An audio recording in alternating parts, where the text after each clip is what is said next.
Tonight we are going to be talking about Krampus, and because 'tis the season after all, I supplemented the back end of the show with kind of the origins of Santa and so forth, because it was kind of, it would have been a really short show if it was just Krampus. So, needless to say, that's what we got for tonight. So we'll wait for everybody to get into the group, know that we're up and running and all that stuff, and then we will get started. So if for anybody who happens to see this off of Facebook, if you see me looking off to my side, it's because I monitor the chat within my group, because that's the majority of where everybody watches at. And if anybody should comment elsewhere, it shows up in there too. So it's handy. So if you see me looking over there, that's all I'm doing is monitoring my chat. So, because you guys are like integrated into the show. Without you guys, then yeah, it's not there. Okay, there we are. And my crew is coming in. Let you guys know that I see you. Hi, Mary and Deb and Sandy and Kim. How's everybody doing, guys? Glad you're able to make it in, Deb.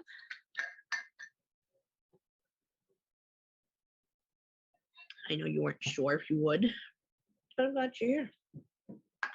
So I'm gonna get the sage stuff out to do the blessing that I always do. Glad you're okay, Mary. Hi, Terry. Haven't seen you in here in a while. Well, during the show, where I'm just starting anyway. Usually by the time you make it, we're just kind of wrapping up. So glad to hear it, Deb. You're doing well. And my lovely admin, Sandy, of course. Well, and Tanya, how are you, sis? I feel like my glasses got off center or something. They don't sit right. Well, I'm happy you're here, Terry. So fire it up. Fire in the hole. Do-do-do-do. Here's Miss Sandy G. All right, so with this sage, I cast a circle of protection around everybody in the show tonight who is watching on Facebook, as well as anywhere else or in the replay.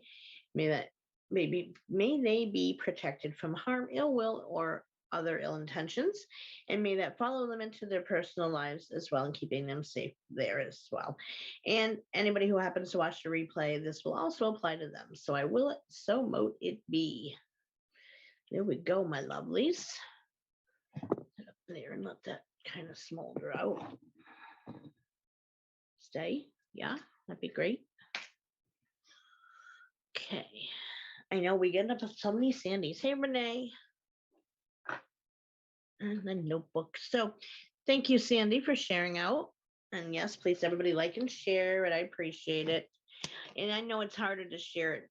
Well, there you go. Katie's already on it to post the link for YouTube to watch it there. It is difficult because we're a private group. So anybody who is not a member, like just sharing the link, they still have to kind of join to come in the group and see it. So it's what it is. Hey, Renee, how are you? And Sandy number 3, Sandy Fritz, welcome.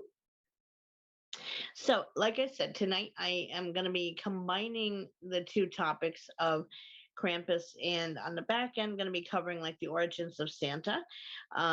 Otherwise, it really would have been a short show for just Krampus. And I thought I'd covered it once before, like ages ago. And I looked through the notebooks last night and didn't find it. So maybe I think I just talked about it within another show or something. At any rate, I didn't find it. So we did it over. But that's all good. Thank you, Mary. I appreciate everybody who's sharing it. Definitely. How you doing, Sandy F?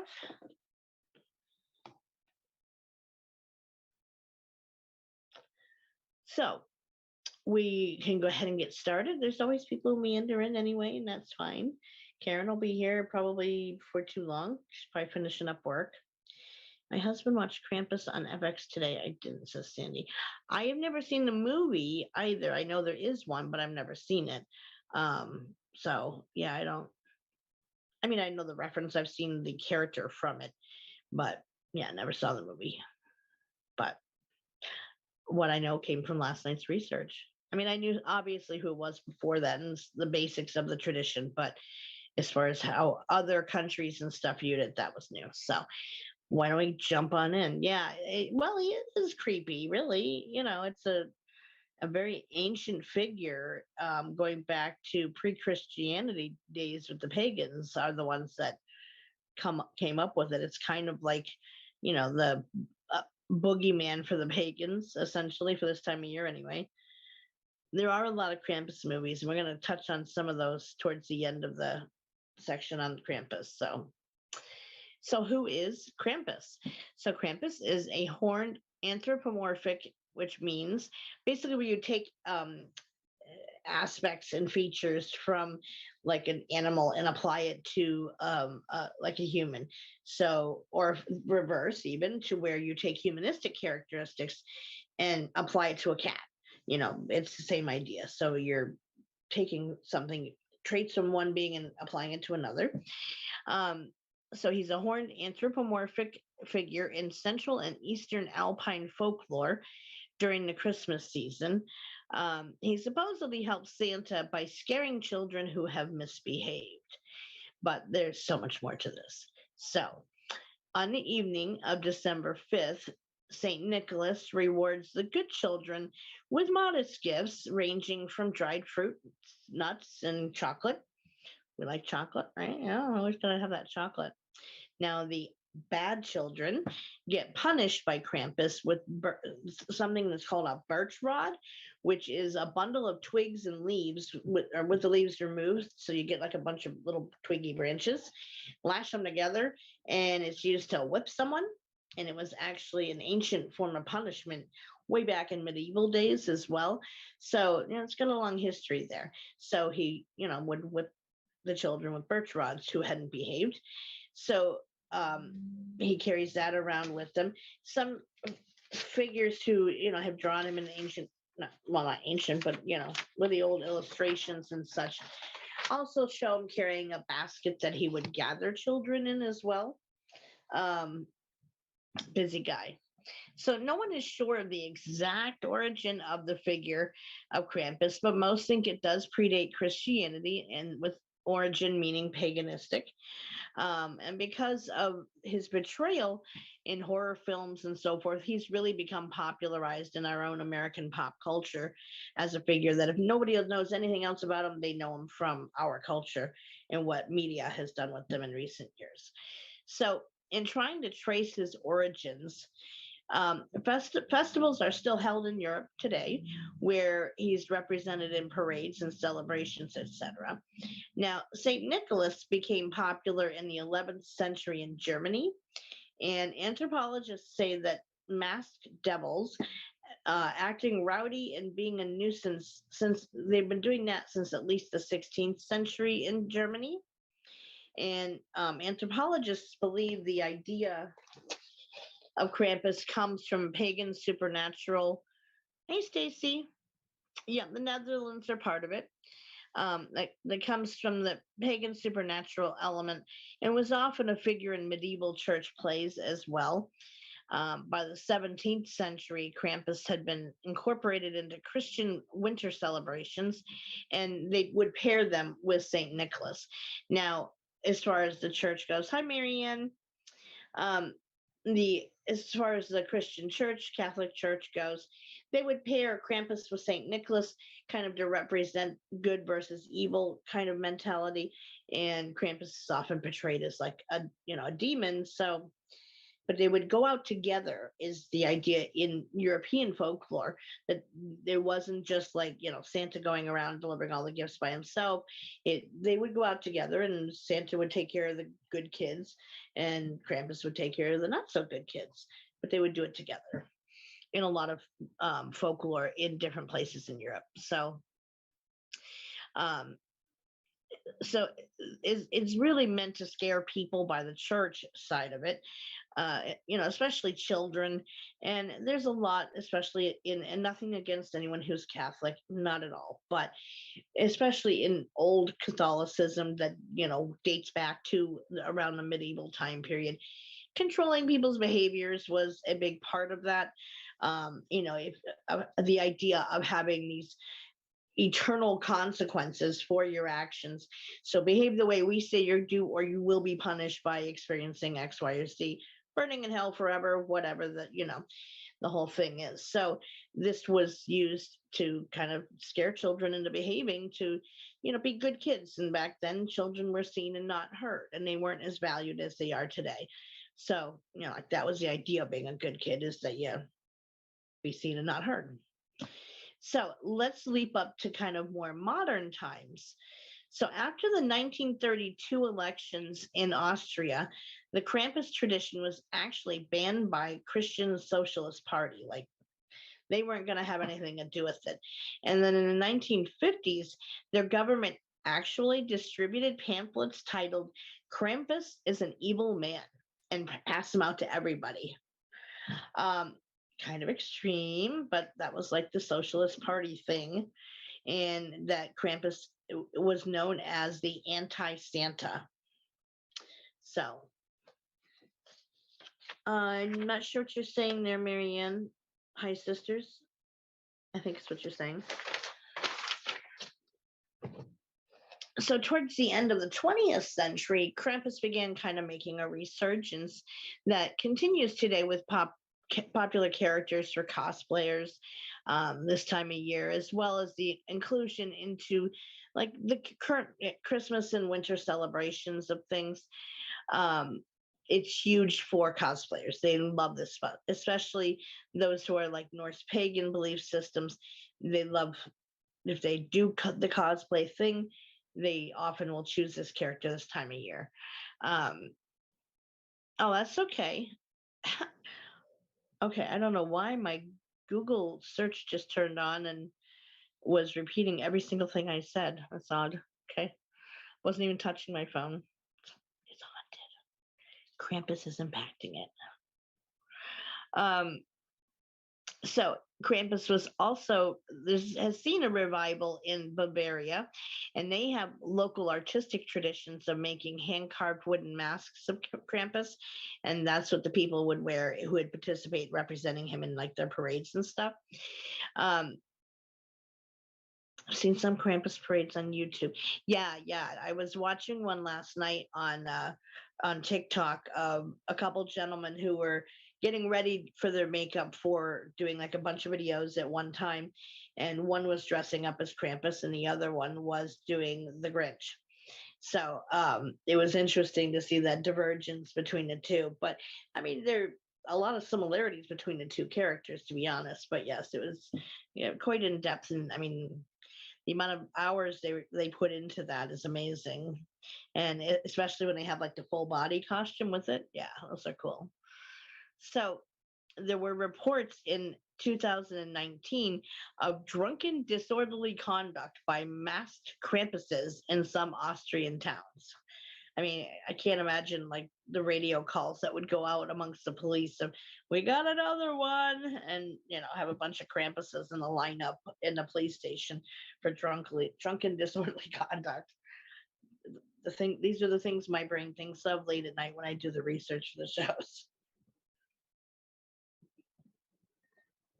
So what does Krampus look like?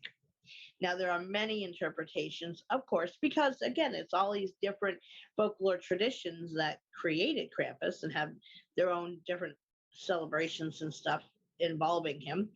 So it really depends on the region that you're talking about. But the common traits and physical characteristics is that he's always represented as being hairy, either brown or black hair, like full body hair, has cloven hooves, has goat's horns.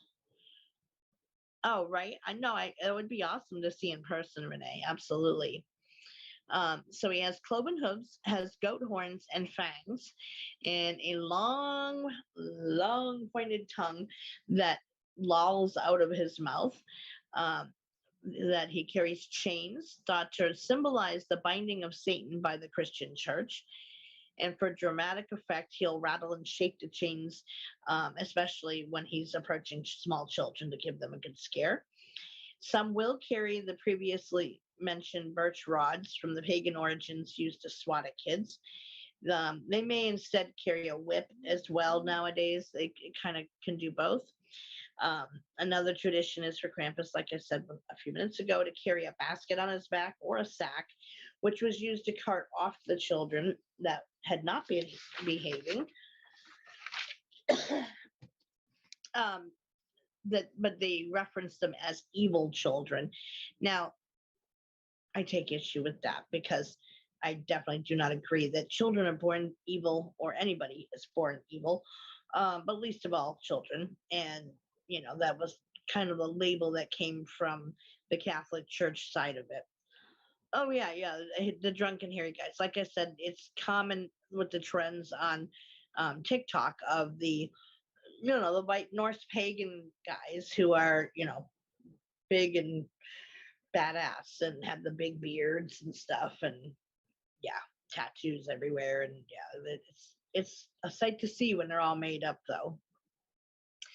um so he would usually use his sack or basket to cart off evil children, to drown or eat them, or to transport them to hell. And again, it's always in Christian extremists who see children as possibly being evil, but some older versions reference them as naughty children being put in a bag and taken away. Now, with the following sections, I give the preemptive warning that I'm going to try not to butcher the names because they are foreign language names. Some I can pull off, as those of the book group know, and some not so well. But I try to find the phonetic spelling of them if I know I'm going to struggle with it, and that kind of is how I get through it. Sometimes I can find them, not always. So the first one is Krampusnacht, it's called, and this is the German version of Krampus. So in parts of Europe, December 6th is a common celebratory day for them, celebrating like the winter solstice, the winter season. It really was only the Catholic Church that later kind of pushed Christmas to be separated in from those celebrations to be December 25th. But a lot of, originally it all kind of started to always happen on December 6th. And that would be like the feast of St. Nicholas. And Krampus would be a part of that. So the night before, which is the 5th of December, is Krampus's big night. He gets his own night. So he would appear on the streets, sometimes with St. Nicholas, sometimes alone, and he would visit homes and businesses. And that version of St. Nicholas isn't what we know to be Santa now, with the red suit and so forth. Nay, nay, not Santa. He's a totally different figure. There he is represented in the Eastern Rite vestments of a bishop and carries a golden ceremonial staff, the long full robes that are white decorated with gold embroidery, and has that big conical bishop hat that he would wear. Now he would have like the beard and mustache, and it is thought that that part of it, the representation of Saint Nicholas, came from the Norse pagan or Viking even, of the practice of having that big full long beard. I did see in the research, it was like a painting done, oh gosh, it dated back to like the 4th century, that had a representation of, what are you yowling about? What? I'm over here. Come find me over here. She's like looking for me in the kitchen or something. Um, the the representation of Saint Nicholas would vary, but it kind of, that was like the church version of Saint Nicholas, and the painting I saw showed a very different figure. It was thought to be like a real actual representation of him, and there was a whole hoopla in the church over Saint Nicholas with his remains after he died, that his remains got moved, some of them got separated with only little bits behind, some of them were stolen. So, but he was a very, like, very, very thin gentleman who had a very narrow face, no facial hair, had very short, like light brown hair. And who he was in life was definitely did not look like Santa as we know Santa to look like today. But that was that was thought to be the closest representation of how he looked in life. So that was how he was represented in that tradition. Now, this one, I'm going to try to get the pronunciation right. I could not find a phonetic way to spell it. So, Perchtenlauf is, I believe, how it's said. This is a seasonal play throughout the Alpine region, and it's known as, now bear with me on this one too, Nikolausspiel, which is the Nicholas play.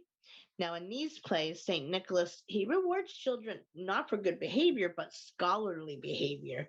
So they got to be good learners. And, if they do all their studies and all that stuff, then they get the gifts. Now, it's an area of this Alpine region is very heavily influenced by the Roman Catholic Church. And the Alpine region it is like a specific set of territories, which I didn't know, but I got kind of thinking about, well, what do they mean by region? What's included in this? So it is 8 countries that are associated with the Alpine region as defined by the Alpine Convention of 1991. Didn't know there was a convention in 1991, but guess so. No kidding. So these countries are as follows that are included in the Alpine areas that are, or the Alpine regions that are portrayed in this. It includes Austria, Germany, France, Italy, Liechtenstein, Monaco, Slovenia, and Switzerland. So all of those are considered the Alpine region. Fun facts, I guess. So tuck that one away. Now, they had already established like pagan traditions in the Alpine regions dating back to like the dawn of time. And, they did become intertwined with Catholicism, as many of the pagan traditions did, and including people masquerading as a figure known as Percht.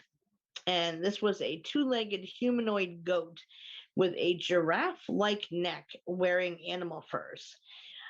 That would be harder to pull off in a costume, I'm guessing, but that's what the research says.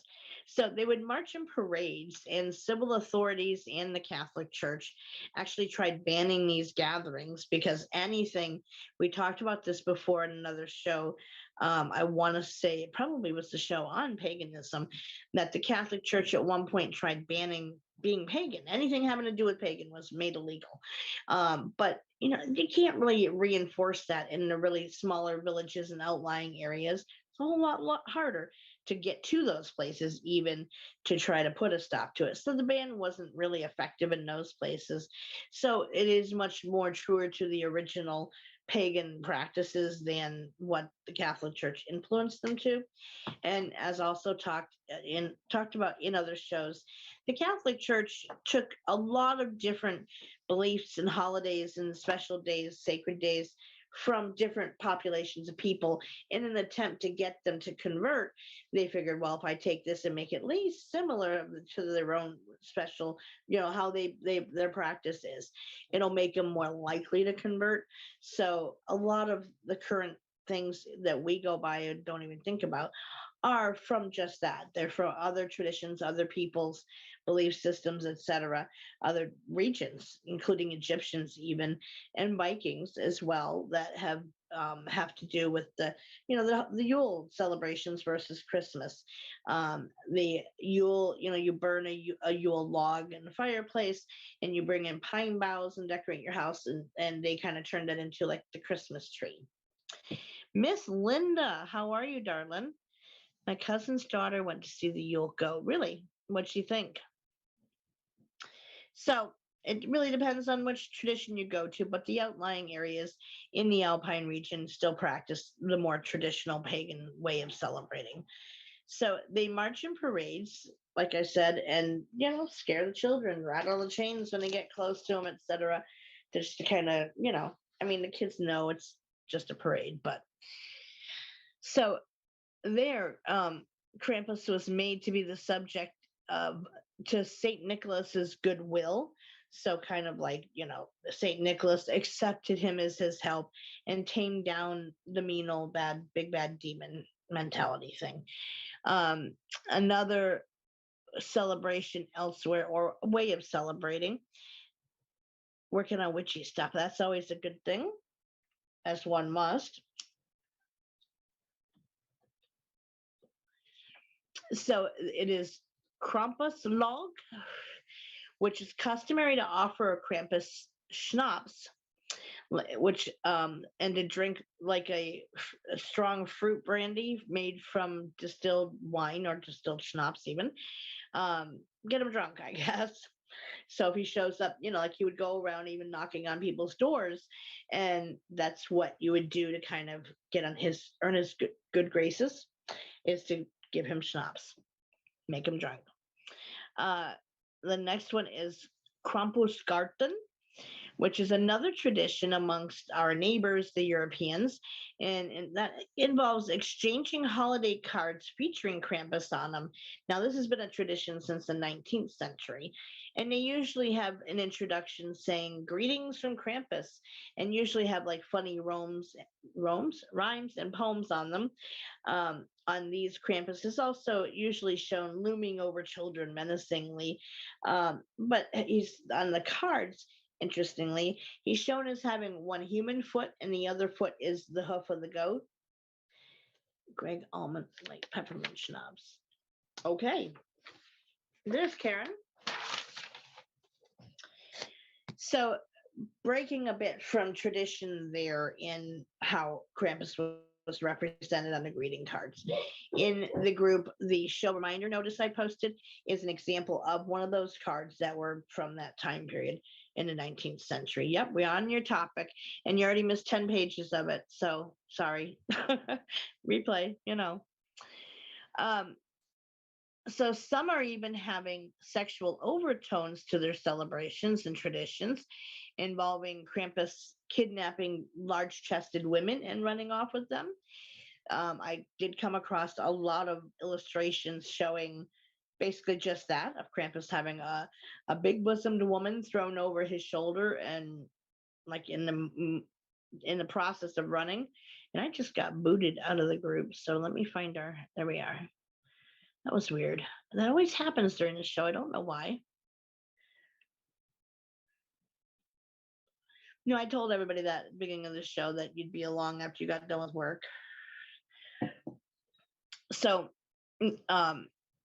there are versions of a long dressed maiden, but with, the boobs sticking out, as was popular back then. And that was what Krampus would kidnap and run off with. Now, older versions were scarier, whilst the more modern versions are more cutesy, like Cupid is, shown on some of the greeting cards that get exchanged. So in these areas, Krampus also graced postcards and even candy containers. So the guy gets around, but it's done in much more of like a Krampus Day kind of thing. Oh, hello, Moon. It's bright tonight. So there are regional variations on how Krampus gets represented, from being a not so bad dude to, scary demon. Southeastern Austria, Germany, Slovenia, Croatia, and Hungarian practices. I know, Renee, you can't fault the guy, So in Styria, which is the second largest state within Austria, they have Ruten bundles that are given to Krampus by families. So when a child is born, apparently the families will make up one of those birch rods, a bundle of twigs tied together with all the leaves removed. They will paint it gold and put it on display in the house very prominently as kind of a reminder that, hey, Krampus is watching. And if they don't forget about Krampus, just in case. And so in smaller areas, like isolated village, Krampus has companions that go with him, more along the lines that are called Wild Man, and St. Nicholas wasn't involved at that point still. And in Salzburg, Germany, or sorry, Austria. That would be, yeah, that's Austria. It's a really touristy friendly place that Krampus is then shown more toned down and calmer and a lot less scarier too. He's actually made to be more humorous than he is scary, which is kind of funny to see. Then we jump back over here to North America and how we represent them by a big hairy cat that interrupts every show. Yep. What are you going to do over there? Watch the cord. Come on, get down. Get down before I move you down. Come on. Bye. Get out of the way. Yep, thanks for that little visit. I'm telling you. Just plant it near me. Here, move the bag from the stage over there. You can lay on it. I don't even care. You want to lay on a bag, lay on the bag. Settle in the spot. Nope, we're not playing back and forth bridge, I hate to say. So in North America, we have fun with this one, but it kind of like there's a special kind of guy who loves getting dressed up, and like I said, doing cosplay for Krampus is big. Yes, little girl, she's pain in the ass. Always putting a butt in my face. It's like, stop it, I don't want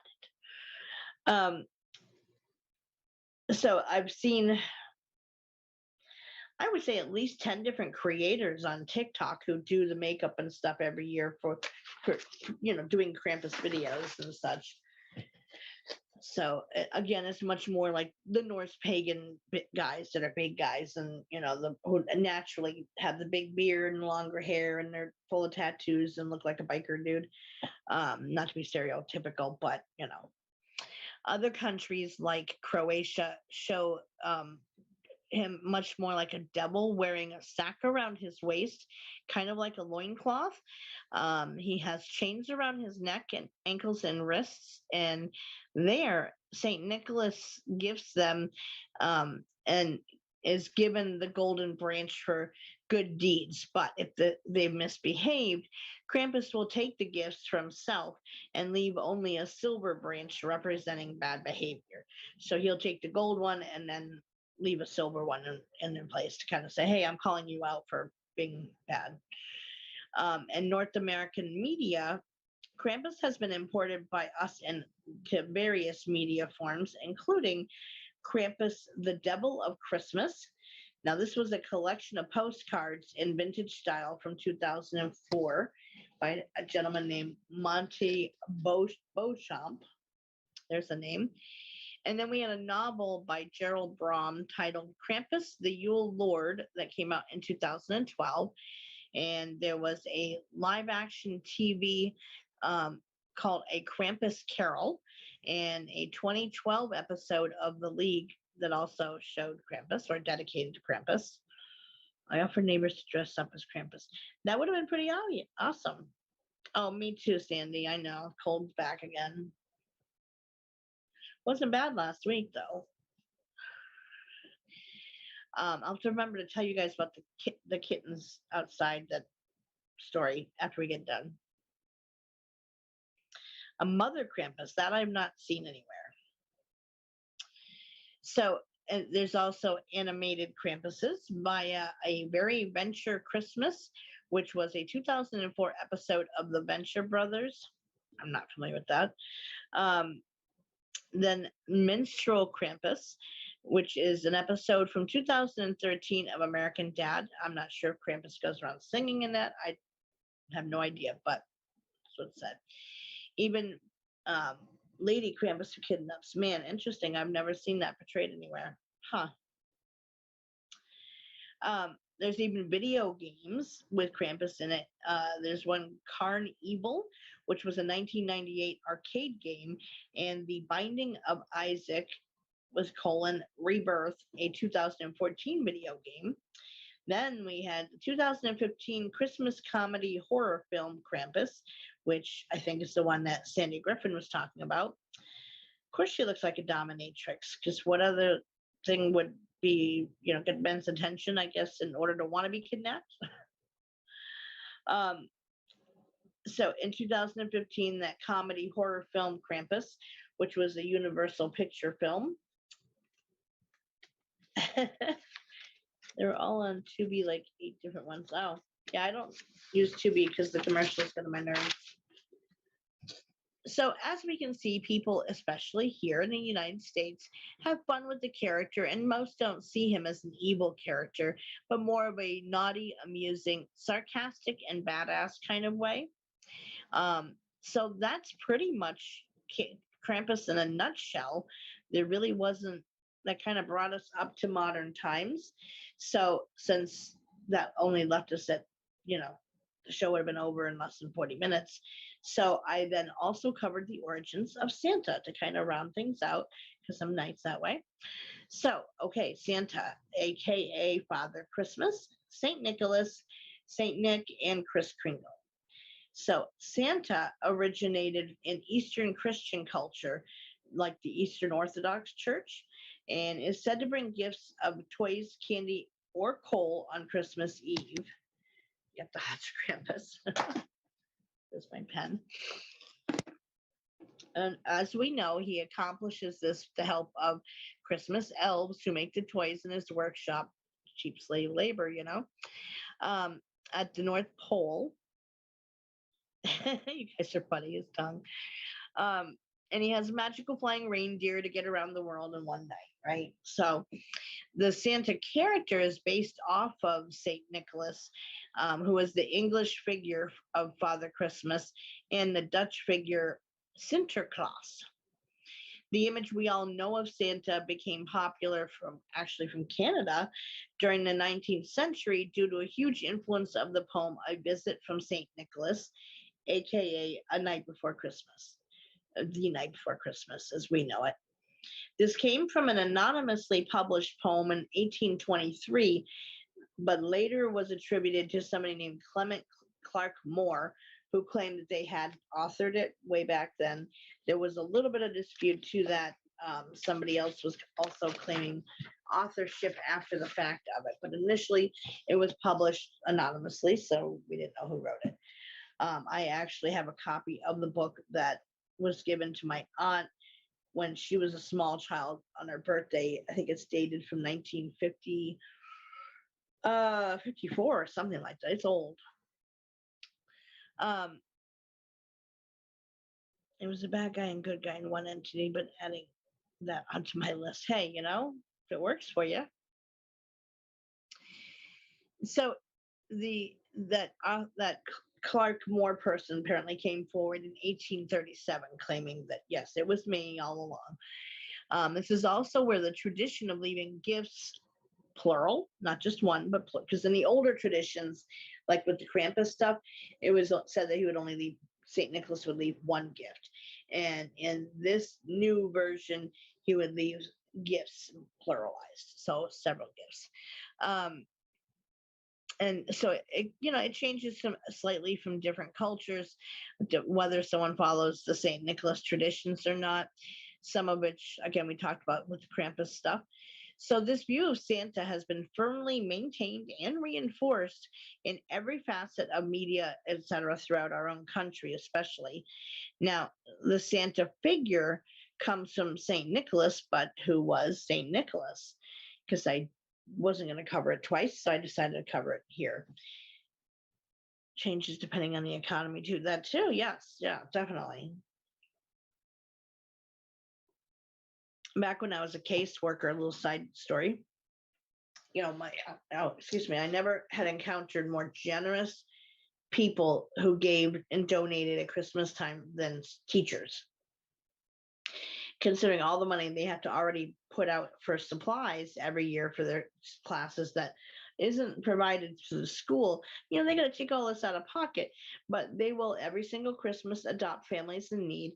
So because I was the school-based caseworker for my district, they all would come to me every year. There was one woman who kind of organized it all. She'd say, okay, who do you have for me? So I would give her who I thought on my caseload was the worst off families that, compared to some of the others. And I mean, this one family, I think it was like a family of 9.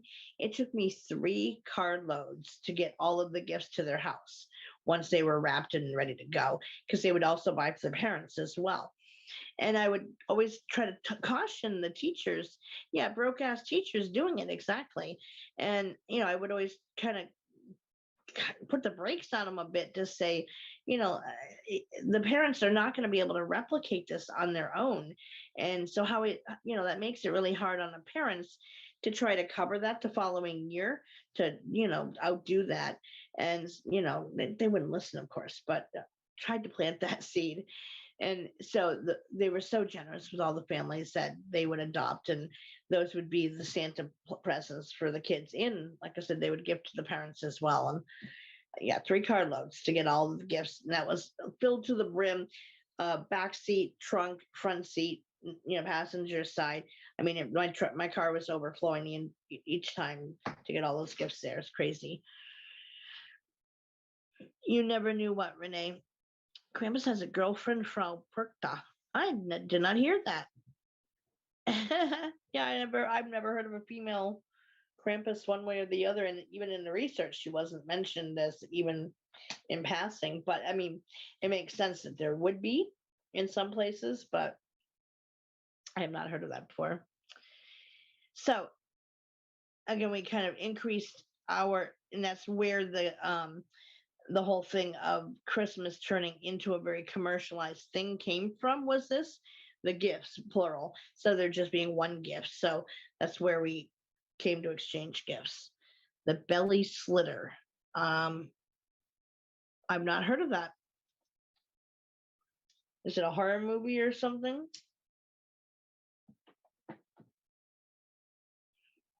So Saint Nicholas was a 4th century Greek Catholic bishop in the Lycia area of the Roman Empire in what is today Turkey. So he was notorious for generously gifting the poor, especially in a time when most people just turned a blind eye to the poor, especially those that might be on the streets, whatever. And nobody cared about back then. And so he is the one, he would go out of his way to give them things. That's what you found before. What, in research or something? I'm not sure what you're even talking about, Renee. Sorry, but unless I missed a comment or something about his girlfriend, you mean? Frau Perkta's what you found in looking that up. Yeah, it wasn't mentioned in any of what I came across last night, but not disbelieving you. I just never heard of it before. So he would really look out too, especially for daughters of the more pious Christians, as far as helping them have a dowry to marry them off, because that was the normal tradition back then, is to have a dowry when a woman got married, of basically a starter pack for her home, her new home, and gifts for her husband's family. And so he would help make sure that they had that, to try to keep them off the streets from turning to prostitution to support themselves. And again, that alone was very generous for that time period. I'm going to start the 2nd season of The Witcher on Netflix tonight. Henry Cavill, is that his name? He's amazing looking, and a good actor too. I had a lot of gifts given for my kids. When it stopped, I had to tell my kids the truth I could not afford. Yeah.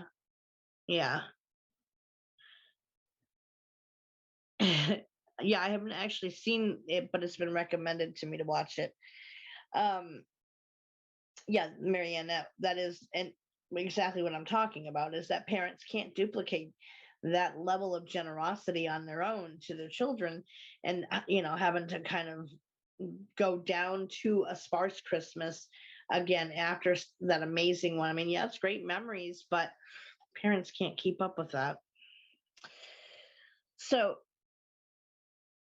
he would, like I said, he would create dowries for them in order to keep the women up, the young girls off the streets from turning to prostitution, in order to be able to help them, build a dowry to get them married off. He would create the dowries for them. Hi, Lori. So he devoted his entire life to Christianity. He was very devout from a very young age, and then went into, becoming a priest in his adult life. And during the 6th century, on his holiday, which was dedicated to him, children were bestowed gifts in his honor.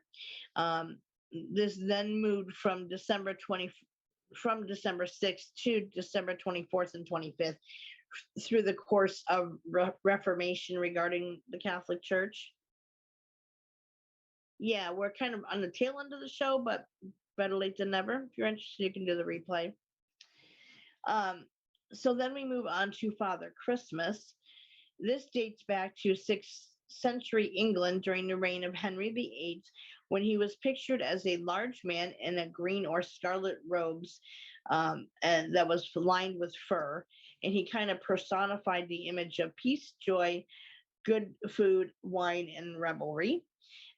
So it's thought that that was the origination of the image we have of Santa, of that, big rotund guy with the beard mustache type thing. Father Christmas Day was moved, like I said, from the 6th to the 25th to coincide with Christmas Day on the 25th, whereas it had always been on the 6th for centuries prior to that. Germanic paganism and Woden getting Christianized, this also plays a role in how we view Santa. Prior to Christianization, the Germanic people, including the English, all celebrated Yule. That was just like the thing. Once Christianity hit, as it did, with most practices, again, they incorporated parts of their practices into making them Christian to help people convert easier or be more likely to convert if they saw that, oh, it's similar to what we already do. Kind of manipulative, but so they absorbed many of the traditions from the Germanic paganism and Woden into the idea of Christmas and what we view Santa and such as. So during this time, it's thought that the veil was thinning and that paranormal and supernatural occurrences were said to increase, such as the wild hunt. Now, what the wild hunt was is Krampus came on the 5th and kidnapped all the naughty children, St. Nick on a stick to give a toy. Yes. Yep. We talked about that before you came in. So the wild hunt was a procession through the sky led by Odin, which is a Norse pagan god, bearing a long beard or Woden, which is also what he's called, and had the long beard in Old Norse. Is what that means. And Woden's robes, role during Yuletide, the great hunt would be like him leading the great hunt, but him coming in through the sky on his mighty steed. But his steed it was a horse, but had 8 legs, not 4. Okay. Thank you, Karen. So during Yuletide, these things have influenced the concept of St. Nicholas, including his long white beard and the horse he rode. Woden, according to folklorist Margaret Baker, said, quote, "The appearance of Santa Claus or Father Christmas, whose day is the 25th of December, owes much to Odin, the old blue-hooded, cloaked, white-bearded gift-bringer from the north who rode the midwinter sky on his 8-footed steed, Sleipnir, visiting his people with gifts. Odin transformed Father Christmas, then Santa Claus, prospered with St. Nicholas, and the Christ child became the lead player on the Christmas stage," end quote. So even his 8-footed steed led to the idea of the 8 reindeer for Santa. Now we know where that came from having 8 reindeer versus, 10 or 7. The 8 comes from the 8 legs that Odin's horse had. So even the names of the reindeer, so, we all know the Rudolph song of, you all know Dasher and Dancer and Prancer and Vixen, Comet, Cupid, Donner and Blitzen. Well, the last 2 of the reindeer were from the original, were, instead of Donner, was Dunder, which is an old Dutch word meaning thunder, and Blitzen was actually Bliksem, which was lightning, and it got changed to what? So thunder and lightning, and they were supposed to be like the lead reindeer, I guess. So again, we know them today by something different, but that was their origins of the words. The North Pole idea, Dunder and Blitzen. Yep, Donner and Blitzen.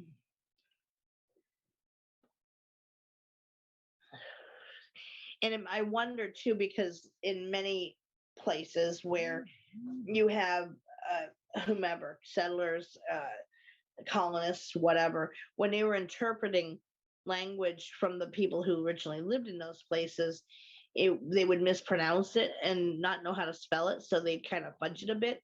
And so I kind of wonder if that's not what was done with that, is of how it got changed to Donner and Blitzen from the original Dunder and Blitzen, was they were misunderstanding how it's spelled and pronounced. So the idea of Santa residing in the North Pole, that comes from a gentleman by the name of Thomas Nast, who was a 19th century cartoonist who had created Santa for issues of Harper Weekly magazine. He'd drawn a series of cartoons showing Santa and his workings, and he called them Santa Clausville, North Pole, like the address part of it. Excuse me. Then George P. Webster, he wrote a tale that Santa's home was near the North Pole in the ice and snow, and that dates back to 1869. Mrs. Claus, can't forget her. She basically was the creation of American authors, starting in 1889 also, from a poem by poetess Catherine Lee Bates, who popularized Mrs. Claus in a poem called Goody Santa Claus on a Sleigh Ride. And if you think back in terms of like the Salem witch trials, that a lot of the women had Goody before their name, same idea as that. So the image of Santa got further cemented into the culture via Coca-Cola ads from, way, way back. We've all seen them of Santa holding up the Coke and a big smile on his face.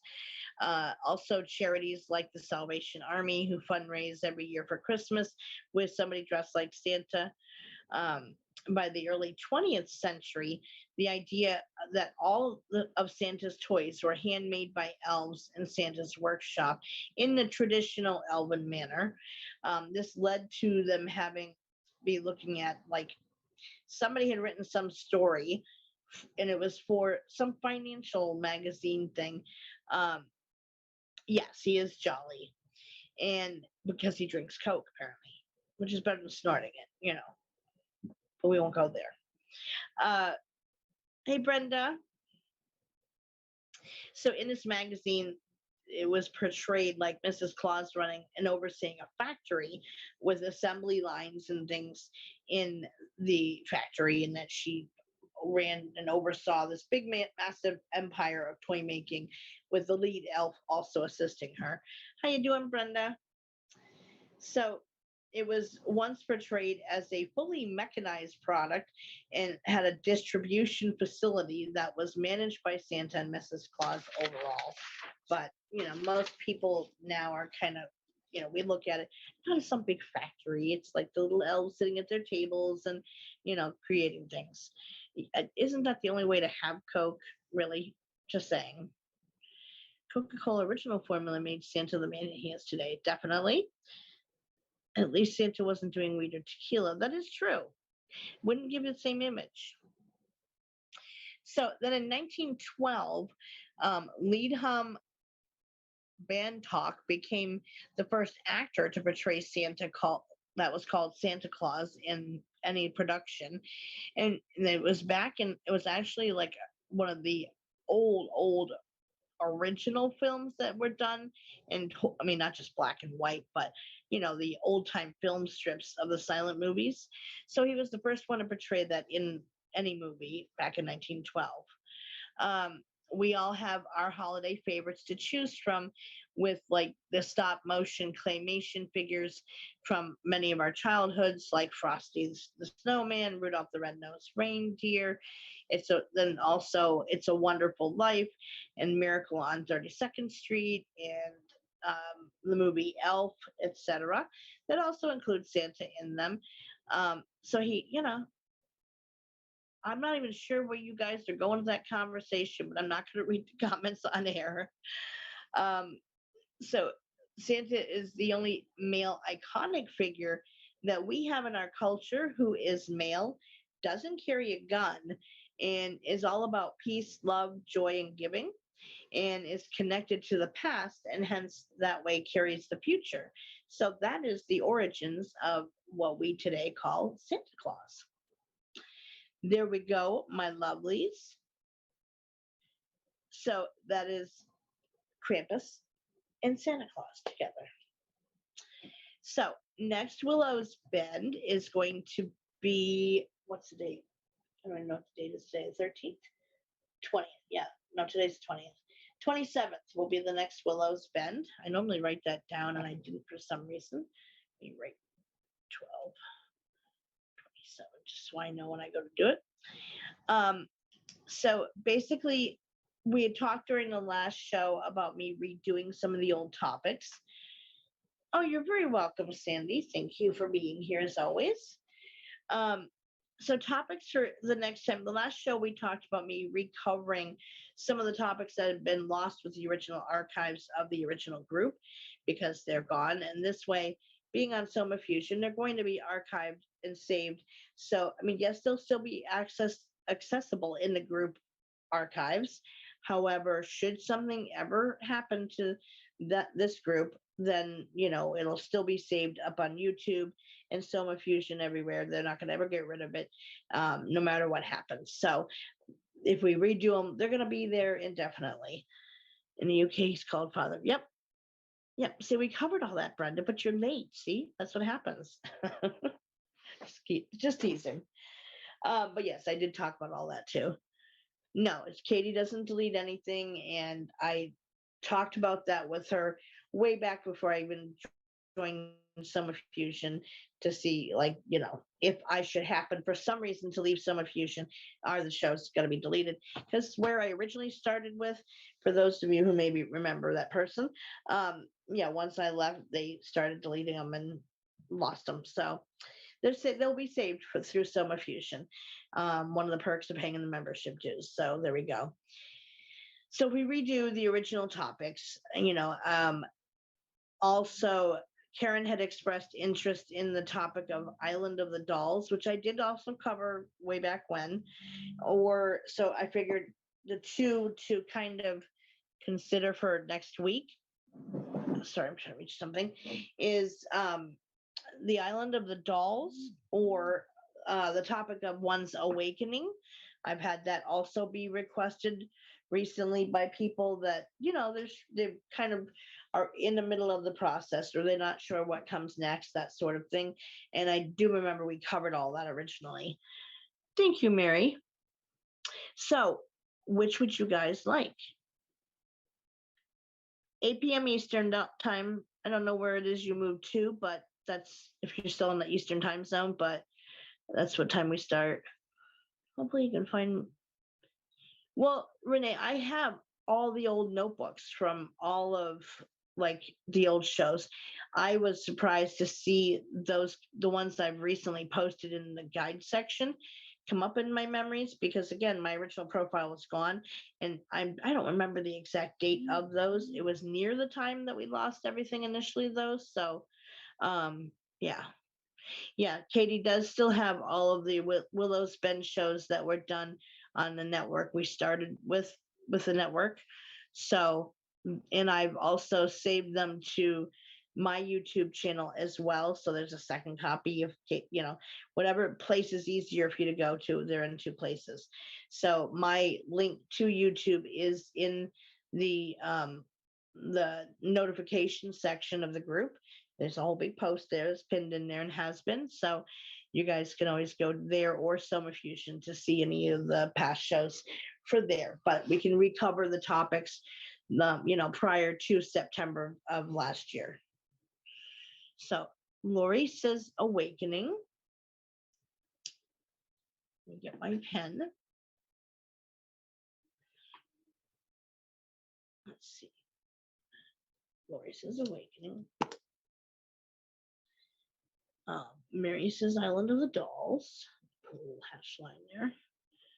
Just do-overs are fine. Whatever topic's good. I know Deb doesn't like to choose. Island of the Dolls for Karen. Those are the ones I was talking about. Yeah, the ones that from when I originally started with Gurn, they're up there with Katie has copies of those. But prior to that, all of them are gone. So if I can redo them, I don't mind redoing them. I have a cajillion notebooks in there, like literally an armful of spiral notebooks from all my past shows. So, and I can add to them as necessary to kind of update them if that's pertinent. So, oh, no worries, Sue. We're kind of like just voting on next week's topic at this point and discussing where the past shows, like I lost my original group last year and everybody's personal profiles, everything from a hater reporting me basically. So we lost all the archives of everything. So we're talking about redoing all my old topics of the past 2 years to kind of have them saved through Soma Fusion. So yeah, Katie just posted the link in there of where you can go to see any of the other shows. There is a folder in there called Willows Bend, as well as on my personal YouTube of Donna Gorton. There's also a folder labeled Willows Bend in there. So as wherever you want to go to see them, they're there.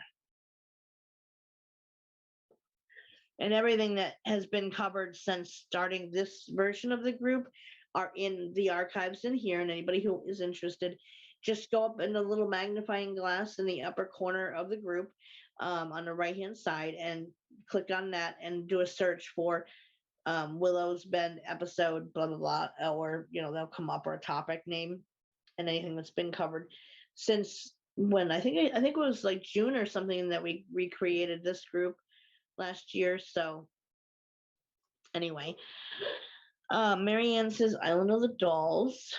Brenda, Island of the Dolls really doesn't make a difference to me. Okay. Oh yeah, no, I was reported for known terrorist group affiliation, of being affiliated with the Q whatever it's called, and the Al Qaeda something or other tie.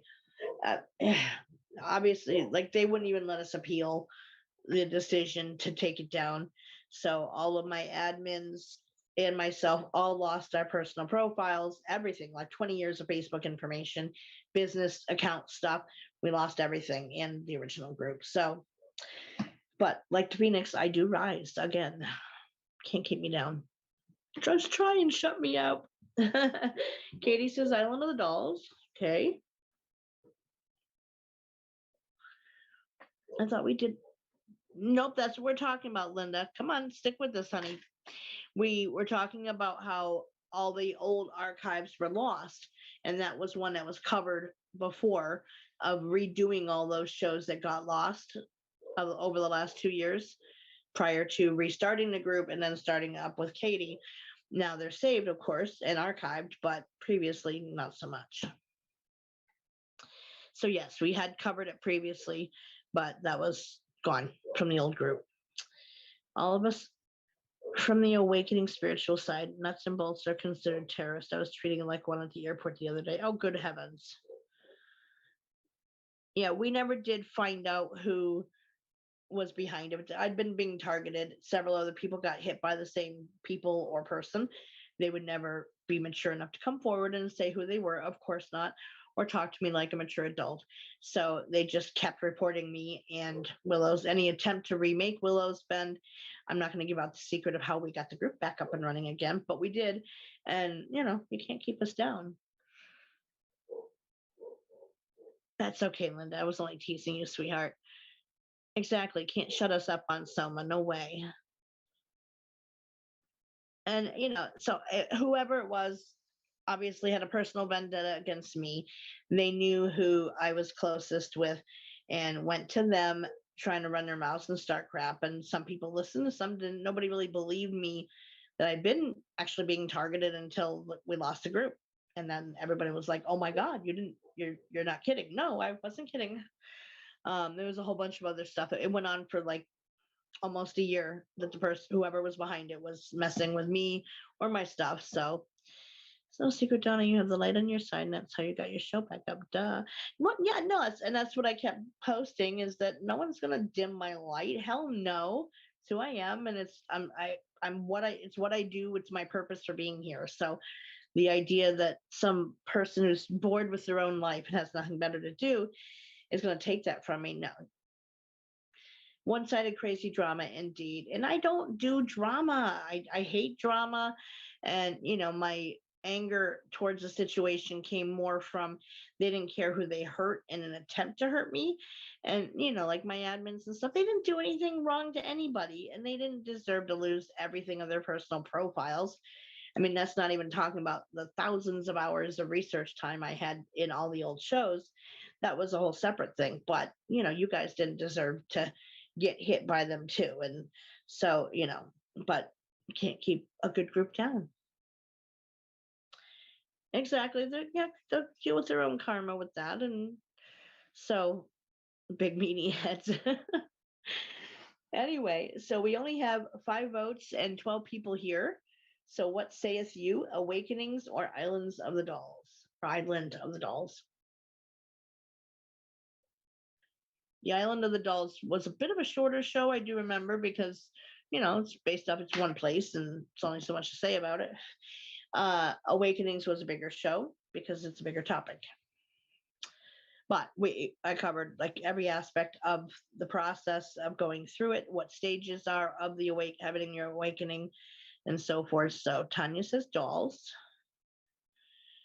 Linda vote, yeah.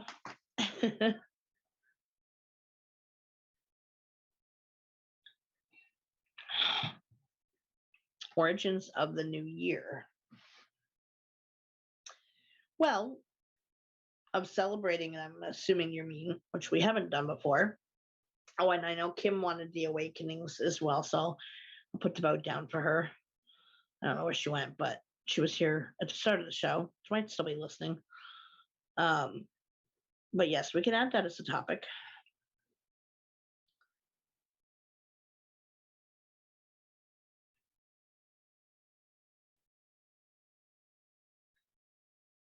Got it. Linda said awakenings. Thank you, Sandy. Yep. Sandy Fritz vote too. We've only got 5, 6, 7, 8, 9 out of 12 people who voted. As always, Karen.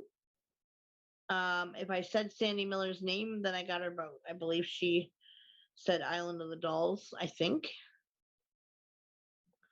Linda, what do you want for your vote, or do you not care?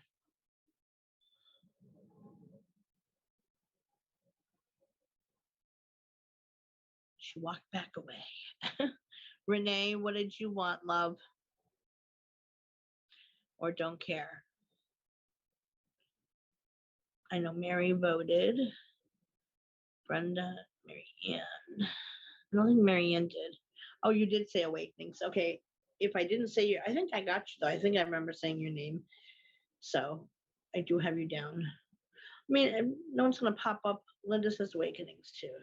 Then I was going to say I could just go with the votes we have, and that'll be that. So going once, going twice, going 3 times.